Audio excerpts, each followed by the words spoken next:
주님께서 여러분과 함께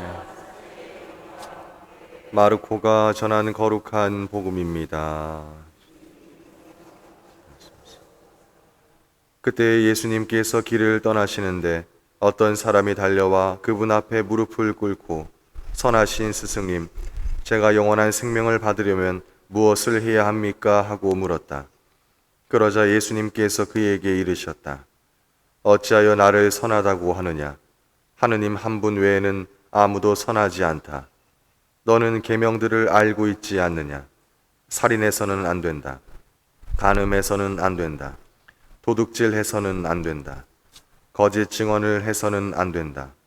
횡령해서는 안 된다. 아버지와 어머니를 공경하여라. 그가 예수님께 스승님, 그런 것들은 제가 어려서부터 다 지켜왔습니다. 하고 대답하였다. 예수님께서는 그를 사랑스럽게 바라보시며 이르셨다. 너에게 부족한 것이 하나 있다. 가서 가진 것을 팔아 가난한 이들에게 주어라. 그러면 네가 하늘에서 보물을 차지하게 될 것이다. 그리고 와서 나를 따라라. 그러나 그는 이 말씀 때문에 울상이 되어 슬퍼하며 떠나갔다. 그가 많은 재물을 가지고 있었기 때문이다. 예수님께서 주위를 둘러보시며 제자들에게 말씀하셨다. 재물을 많이 가진 자들이 하느님 나라에 들어가기는 참으로 어렵다. 제자들은 그분의 말씀에 놀랐다. 그러나 예수님께서는 그들에게 거듭 말씀하셨다. 얘들아, 하느님 나라에 들어가기는 참으로 어렵다. 부자가 하느님 나라에 들어가는 것보다 낙타가 바늘귀로 빠져나가는 것이 더 쉽다. 그러자 제자들이 더욱 놀라선 그러면 누가 구원받을 수 있는가 하고 서로 말하였다. 예수님께서는 그들을 바라보며 이르셨다. 사람에게는 불가능하지만 하느님께는 그렇지 않다. 하느님께는 모든 것이 가능하다. 그때 베드로가 나서서 예수님께 말하였다.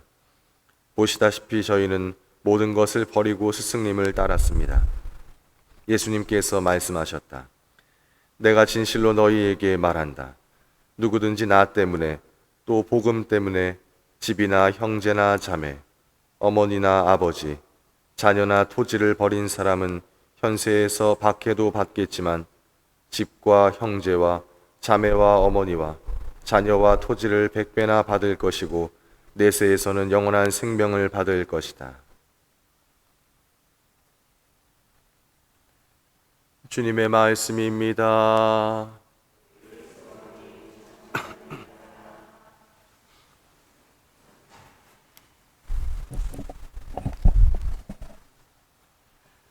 네.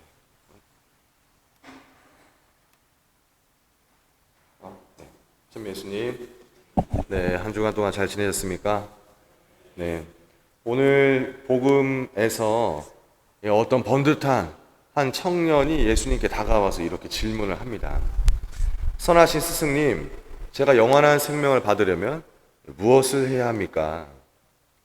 예수님께서 이 청년에게, 젊은이에게 몇 가지 이렇게 물어보시더니 이 사람은 보니까 율법도 잘 지키고 살아왔고 또 반듯하게 살아온 사람인 것 같습니다. 네, 그러니까 뭐 길에서 벗어나지 않게 그렇게 잘 살아온 거죠. 그래서 뭐 이런 대답을 하는 것을 들으니까 예수님께서 그를 사랑스럽게 바라보십니다. 근데 이런 예수님의 사랑스러운 눈길을 받았음에도 불구하고 이 어떤 사람은 예수님의 어떤 한마디 때문에 울상이 돼서 슬퍼서 돌아갔습니다. 어떤 말씀이냐? 가서 가진 것을 팔아 가난한 이들에게 주어라. 그러면 하늘에서 보물을 차지하게 될 것이다. 그리고 와서 나를 따라라.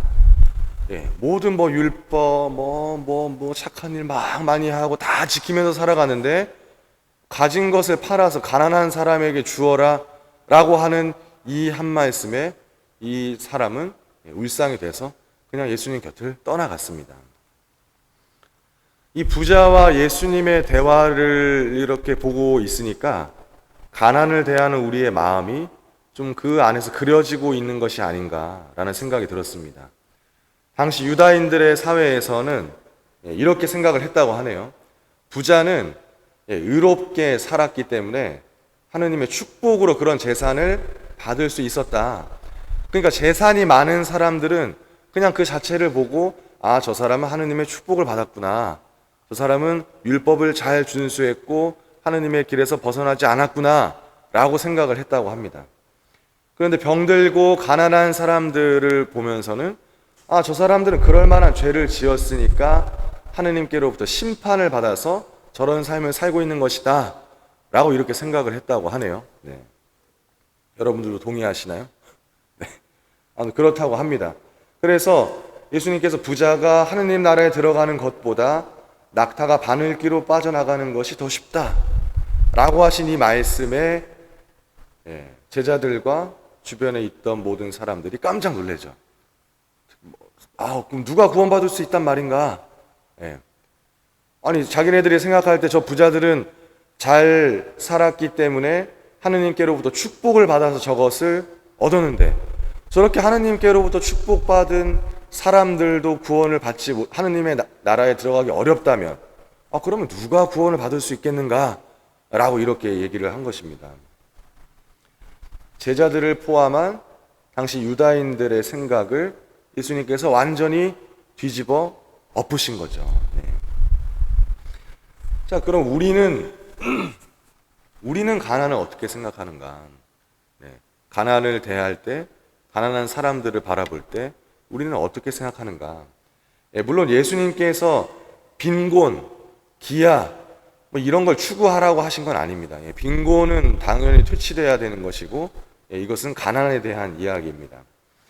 우리들은 나름의 우리의 삶을 살기 위해서 일하고 또 무엇을 모으고 이렇게 살아가고 있죠. 돈 자체가 1순위는 아니다.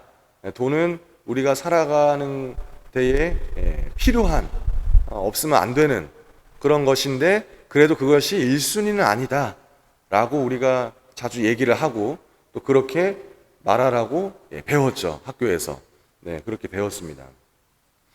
그런데 우리 사회에서 돈이 차지하는 위치가 바로 우리가 말하고 그렇게 배운 대로인가? 네.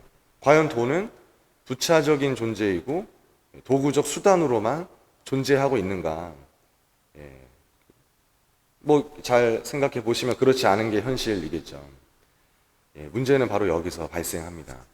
하느님의 계명보다 돈을 지키는 일에 마음을 더 둘 때, 그것이 마음이 더 클 때, 여기서 바로 문제가 발생하죠. 하느님의 계명은 무엇인가? 다른 복음의 다른 부분에서 예수님께서 분명하게 말씀을 하시죠. 하느님을 사랑하고 이웃을 사랑하는 일입니다. 근데 이 이웃이 누구냐? 나의 이웃이 누구죠? 이웃에는 어떤 문턱이나 자격 조건을 요구하지 않죠. 나의 이웃이 될 수 있는 사람을 내가 어떤 자격 조건을 걸어놓고 이 사람은 나의 이웃, 이 사람은 나의 이웃이 아니다 라고 얘기할 수 없겠죠. 그런데 돈을 지키고 거기에 마음을 두는 일은 나도 모르게 이웃을 대하는 이 나의 마음에 경계와 울타리를 만들어낸다는 것입니다. 내 이웃을 돌보지 못하게 하죠. 아니, 이웃을 아예 보지도 못하게 만드는 겁니다. 복음의 여러 이야기들과 비유해서 그런 이야기들이 나오죠. 예수님께서는 왜 이 세상에 오셨는가? 병든 이들을 고치고 속박에서 풀어주면서 가난한 이들에게 기쁜 소식을 전하기 위해서 오셨습니다.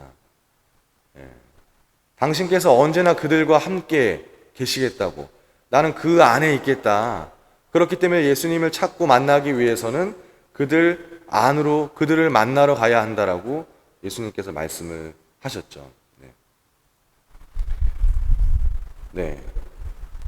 우리는 결국 예수님을 만나기 위해선 경계 없는 나의 형제 자매에게서 형제를 만나러 갔을 때 그리스도의 얼굴을 발견할 수 있는 것입니다. 이 그림 제가 이렇게 우연히 찾다가 발견하게 된 건데 네, 조르주 루오라는 작가의 그리스도의 얼굴이라는 그림이라고 합니다. 1933년 작품인데요. 그리스도의 얼굴이라고 그려진 이 그림을 보시면서 어떤 느낌이 드시나요? 뭔가 막 화려하고 막 위엄이 있고 막 그렇게 느껴지시나요? 얼굴이 뭐 그림에 대한 느낌은 다 각자 다르겠지만 화려함보다는 좀 소박함, 어떤 가난함, 뭐 병듦. 어제 어린이 미사 때 이거 아이들에게 보여주니까 아이들은 뭐 아픈 것 같아요. 뭐 그런 것 같아요. 뭐 그런 이야기들을 많이 하더라고요. 네. 예수님께서는 가난한 이들을 위해서 오셨기 때문에 그분의 얼굴에선 이런 모습을 우리가 발견해낼 수 있다라고 하는 작가의 마음이 아닐까라고 저는 생각을 해봤습니다. 네, 오늘 복음의 말씀, 사실 마음을 불편하게 만드는 말씀이죠. 뭐, 아이고, 뭐, 신부님은 저 세상 사는 거 몰라구나. 그냥 쉽게 얘기하는 거보다. 아이고, 하루 살아가기가 얼마나 힘들 줄 아람수강. 저 잘 모릅니다. 잘 모르지만, 그래도 저도 살고 있죠. 저도 세상 안에서 살고 있습니다. 예수님의 오늘의 이 말씀은 우리에게 정당하지 않은 희생을 요구하는 듯이 들립니다. 저도 그렇게 들려요. 그러나 이 희생은 부당하지 않다. 부당한 것을 요구하는 것이 아니다. 누구든지 나 때문에 또 복음 때문에 집이나 형제나 자매, 어머니나 아버지, 자녀나 토지를 버린 사람은 현세에서 박해도 받겠지만 집과 형제와 자매와 어머니와 자녀와 토지를 100배나 받을 것이고 내세에서는 영원한 생명을 받을 것이다. 네. 이게 무슨 뭐 강남에 아파트 한 채 주겠다는 얘기는 아니겠죠. 현세의 보상은 그리스도의 얼굴이 드리워진 우리의 형제 자매들입니다. 초대 교회는 이렇게 공동체를 이루면서 그냥 공동 생활을 했죠. 그러니까 어머니가 원래 한 분이었는데 엄마가 너무 많이 생기고 나의 형제 자매가 많이 생기고 모든 것을 공동으로 소유했기 때문에 재산과 토지도 그만큼 공동으로 더 많이 생긴 거죠. 우리의 현세에서의 이 보상은 나의 옆에 있는 이 형제 자매들입니다. 그리고 그 형제 자매들 안에서 나의 이웃 안에서 예수님의 얼굴을 발견하고 만날 때에만 비로소 우리가 영원한 생명을 받을 수 있을 것입니다. 나의 주변 모든 너에게서 그리스도의 얼굴을 발견하는 시간 되시길 축원합니다. 잠시 묵상하겠습니다.